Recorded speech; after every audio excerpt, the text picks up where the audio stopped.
Have you ever opened a utility bill and felt your stomach drop? Not from surprise, but from a gut-wrenching certainty that something was deeply wrong? That was me, 3 months ago, standing in my kitchen in Willow Grove, Pennsylvania, holding a piece of paper from the electric company that might as well have been a ransom note.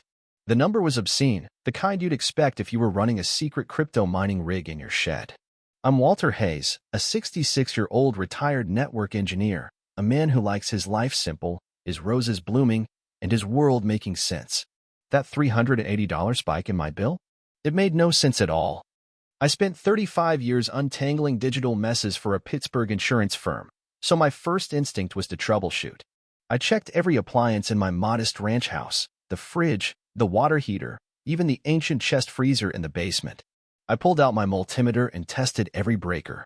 Everything was normal, my usage steady as it had been since my wife, Ellen, passed 4 years ago. I called the power company, but they gave me the corporate shrug. The meter's fine, sir. That's your usage. Polite, but useless. The bill gnawed at me. It wasn't just the money, it was the violation of logic. So one sleepless night at 2 a.m., I stood at my kitchen window, sipping chamomile tea, staring at my detached garage. That's when I saw it, a black cord, thin as a snake, slithering from my neighbor's property across my driveway, ending at the 240-volt outlet on my garage wall. I installed that outlet a decade ago for a bandsaw Ellen gave me for my 55th birthday. Now, it was powering something else. My heart didn't race, it hardened. I slipped on my loafers, walked outside, and followed the cord. It crossed the property line, marked by a row of junipers, and led to the driveway of Linda Grayson, our neighborhood's self-crowned HOA queen. There, under her security light, sat her gleaming silver Tesla, a monument to her smug entitlement. I unplugged the cord with a satisfying pop, coiled it, and left it on her side of the line. A message, I know. I thought that'd be the end. Foolish me. The next morning, I was pruning my roses Ellen's pride, now mine when I heard the sharp clack of heels.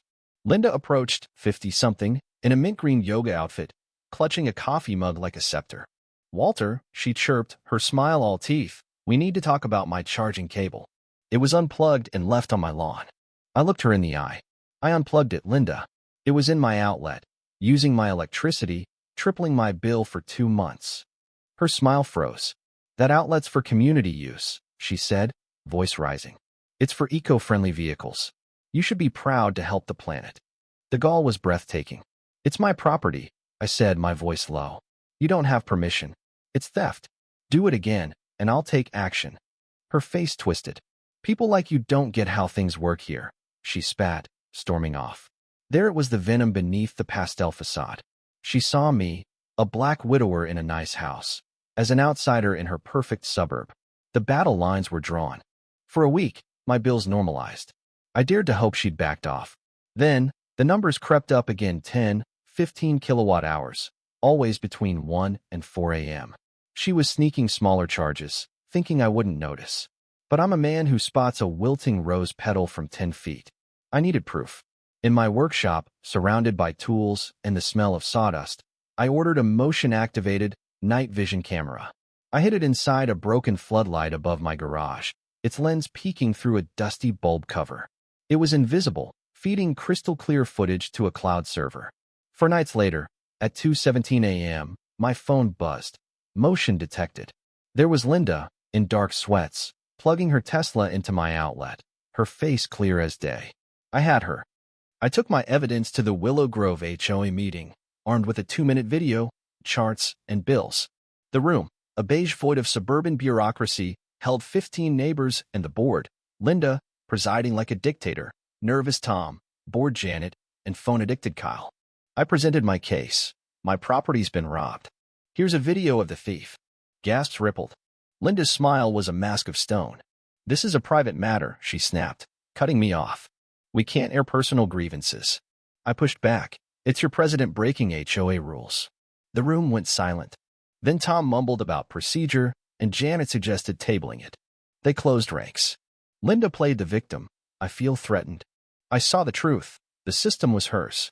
I walked out, my USB drive useless, my faith in rules dead. Linda escalated. The cord reappeared in broad daylight. A taunt. HOA notices flooded my mailbox. My grass was too long. My trash cans lingered. My roses were unsightly. Packages were left in the rain, leaves piled in my driveway.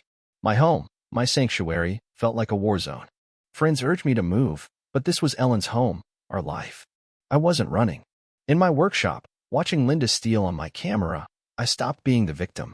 She wasn't just a thief. She was a bully who thought I didn't belong. Reason wouldn't stop her. Only consequences would. I designed a trap, legal and elegant. I'd build an industrial power conditioner to protect my workshop tools. Its real purpose: deliver a catastrophic voltage surge to Linda's Tesla. I studied Tesla's charging systems and industrial electronics, learning that their safeguards couldn't handle a massive DC pulse. My device used capacitors to store energy, a smart relay, and a current sensor. If a Tesla's high draw triggered it, the relay would cut the main line but first dump the capacitor's a tidal wave of DC to fry the car's electronics. Legally, it was a safety device. If Linda plugged in, her theft would destroy her car. I ordered parts, capacitors, a relay, and a controller. In my workshop, I built it inside a NEMA enclosure, labeled with warnings: caution, high-energy power conditioner. Equipment damage may occur. It looked professional, defensible. For a week, I let Linda steal, lulling her into confidence. On a Friday night, I flipped the switch. The green LED glowed. The trap was set. At 1:47 a.m., my phone buzzed. Linda strode across my lawn, bold as ever, and plugged in. For a second, nothing. Then, a deep thump shook the air, followed by a blue-white flash from her Tesla's hood.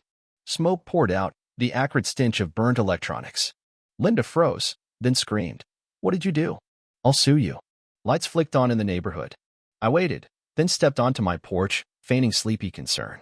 "Linda, what's wrong?" She charged at me, waving the blackened plug. "You sabotaged my car." I blinked innocently. "Were you using my workshop outlet again?" "It's for my tools, protected by a power conditioner. There are warnings." Police arrived. Linda wailed about sabotage. I showed the officers my labeled device and offered video evidence of her trespassing. The tow truck driver shook his head. "Wrong juice. That's a $25,000 fix." Linda's insurance denied her claim. The HOA sent one last notice, which I returned with the police report. Linda became a ghost, driving a rental car, her smugness gone. 3 months later, she sold her house and vanished. My bills normalized, my roses bloomed, and peace returned. But peace was fragile. One spring day, her for sale sign disappeared. Then, a man in a cheap suit handed me a lawsuit for $500,000, claiming emotional distress, menace, and racial harassment. Linda painted me as a predator, my power conditioner as a bomb. She demanded Ellen's medical records, weaponizing my grief.